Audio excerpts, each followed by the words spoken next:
Rahul Gandhi వ్యాఖ్యల్ని supreme court మందలించడంపై Wayanad MP Priyanka Gandhi స్పందించారు. ప్రభుత్వాన్ని ప్రశ్నించడం ప్రతిపక్ష నాయకుడి విధి అని గుర్తు చేశారు. అయినా నిజమైన భారతీయుడు ఎవరో నిర్ణయించేది మీరు కాదని అన్నారు. దేశ ప్రతిపక్ష నేతకు తగిన గౌరవం ఇవ్వాలన్న విషయం గుర్తుంచుకోవాలని చెప్పారు. అయినా తన సోదరుడు ఎప్పుడూ సైన్యానికి వ్యతిరేకంగా మాట్లాడలేదని, వారిని అత్యున్నతంగా గౌరవిస్తారని తెలిపారు. అలాంటిది తన సోదరుడి గురించి ధర్మాసనం వ్యాఖ్యానించిన వ్యాఖ్యలు తప్పుడు వివరణగా పేర్కొన్నారు.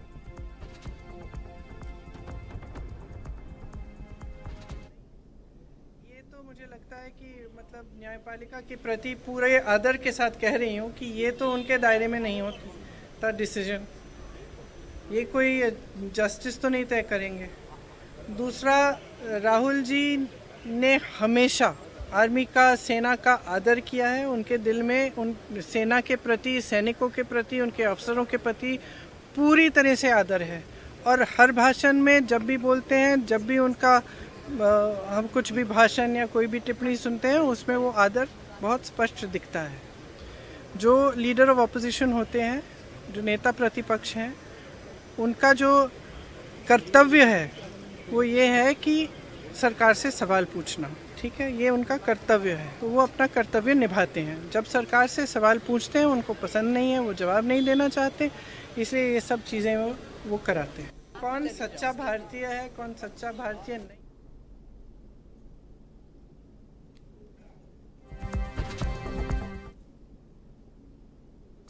కాళేశ్వరం ప్రాజెక్టుపై మాజీ మంత్రి హరీష్ రావు తెలంగాణ భవన్లో ప్రజెంటేషన్ ఇచ్చారు. ఈ కార్యక్రమాన్ని పార్టీ జిల్లా కార్యాలయాల్లో కార్యకర్తలు చూసేలా ఎల్ఈడీ తెరలు ఏర్పాటు చేశారు. కేసీఆర్ను హింసించడమే లక్ష్యంగా కాంగ్రెస్ ప్రభుత్వం పాలన సాగిస్తోందని విమర్శించారు. మహారాష్ట్రతో చారిత్రక ఒప్పందం చేసుకుని కాళేశ్వరం నిర్మించామని తెలిపారు. ఈ 2 ఏళ్లలో కాంగ్రెస్ ప్రభుత్వం ఒక్క ప్రాజెక్ట్ అయినా నిర్మించిందా? ధవళేశ్వరం ప్రాజెక్టు కట్టిన కాటన్ మీద కూడా ఆనాడు బ్రిటిష్ ప్రభుత్వం కమిషన్ వేసిందని తెలిపారు. కాళేశ్వరం ప్రాజెక్టు కట్టిన కేసీఆర్ ను కూడా భవిష్యత్ తరాలు దేవుళ్లా కొలుస్తాయని హరీష్ రావు అన్నారు. నిన్న ప్రభుత్వం ఏమో ఒక 60 పేజీలతో రిపోర్ట్ రిలీజ్ చేసిండ్రు. ఆ రిపోర్ట్ చూస్తుంటే అవాస్తవాలు, అబద్ధాలు, రాజకీయ దురుద్దేశాలతో కూడినటువంటి ఒక 60 పేజీల రిపోర్ట్ను బయటపెట్టినారు. ఇప్పుడు ఇంతకది పూర్తి రిపోర్టా, కమిషన్లో ఉన్న విషయాలే చెప్పారా, ప్రభుత్వం ఏమన్నా వండి వార్చిందా? ఇప్పుడు పూర్తి రిపోర్ట్ బయటకు వస్తే డెఫినెట్గా బీఆర్ఎస్ పార్టీ ఇంకా గట్టిగా స్పందిస్తాం. అసెంబ్లీలో పెడతామంటున్నారు. అసెంబ్లీలో 650 పేజీల రిపోర్టు పెట్టండి, చీల్చి చెండాడతాం, నిజాలు ప్రజల ముందు పెడతాం, వాస్తవాలను నిగ్గుదిల్చే విధంగా అన్ని విషయాలను కూడా శాసనసభ వేదికగా ఈ ప్రభుత్వాన్ని నిలదీస్తాం.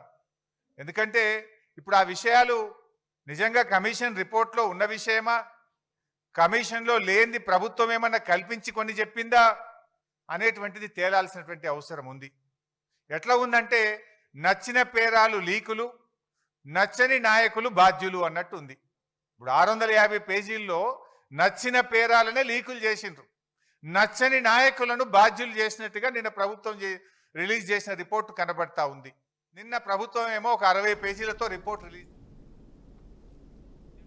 అంబేద్కర్ కోనసీమ జిల్లా కొత్తపేటలో దారుణం చోటు చేసుకుంది. అంకరపేటకు చెందిన ఆళ్లగడ్డ లోకేశ్వరి అనే అమ్మాయి ప్రమాదవశాత్తు కాలు జారి కాలువలో పడి మృతి చెందింది. స్కూల్ నుండి ఇంటికి వచ్చి చెత్తపుట్ట కాలువలో వేయడానికి వెళ్లి కాలువలో పడిపోయింది. గమనించిన తండ్రి పోలీసులకు ఫిర్యాదు చేశారు. గజ ఈతగాళ్ల సహాయంతో గాలింపు చర్యలు చేపట్టినట్లు పోలీసులు తెలిపారు.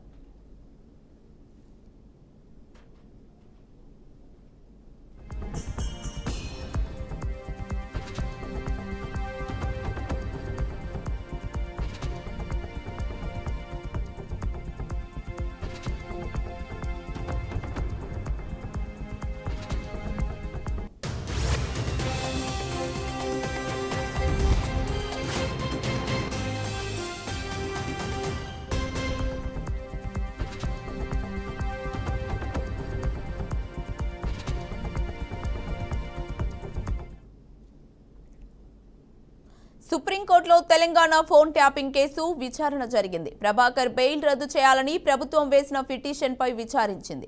ఇక కేసు దర్యాప్తు కొనసాగుతోందని రాష్ట్ర ప్రభుత్వ న్యాయవాది సిద్ధార్థ లూత్రా సుప్రీంకోర్టుకి తెలిపారు. స్టేటస్ రిపోర్టు దాఖలు చేయడానికి మరికొంత సమయం ఇవ్వాలని కోరారు. దీంతో తదుపరి విచారణను ధర్మాసనం ఈ నెల 25కి వాయిదా వేసింది. విచారణ పూర్తయ్యే వరకు మధ్యంతర ఉపశమనం కొనసాగుతోందని ధర్మాసనం తెలిపింది.